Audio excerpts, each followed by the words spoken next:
দক্ষিণ কোরিয়ার president Yoon সুক ইয়োলকে অপসারণ করেছে দেশটির সাংবিধানিক আদালত। শুক্রবার রায়টি ৮ বিচারপতির সর্বসম্মত সিদ্ধান্তে গৃহীত হয়েছে। এই রায়ের ফলে দেশের সংবিধান অনুযায়ী আগামী ৬০ দিনের মধ্যে প্রেসিডেন্ট নির্বাচন করতে হবে।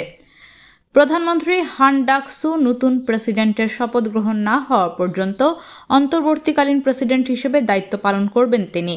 অন্তর্বর্তীকালীন প্রধান বিচারপতি মুন হ্যাং বাইয়ে বলেছেন, ইউন প্রেসিডেন্ট হিসেবে তার দায়িত্ব ভঙ্গ করেছেন কারণ তিনি সংবিধান প্রদত্ত ক্ষমতার বাইরে গিয়ে পদক্ষেপ নিয়েছিলেন এবং তার পদক্ষেপের প্রভাব গণতন্ত্রের জন্য একটি গুরুতর চ্যালেঞ্জ হয়েছিল। তিনি আরও বলেন, ইউন গণতান্ত্রিক প্রজাতন্ত্রের সার্বভৌম সদস্য জনগণের আস্থা ভঙ্গ করেছেন।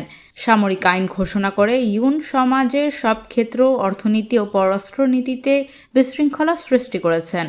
এদিকে ইউনের অপসারণের রায় শোনার পর হাজার হাজার দক্ষিণ কোরীয় নাগরিক উল্লাসে ফেটে পড়েন এবং আমরা জয়ী হয়েছি বলে স্লোগানও দেন।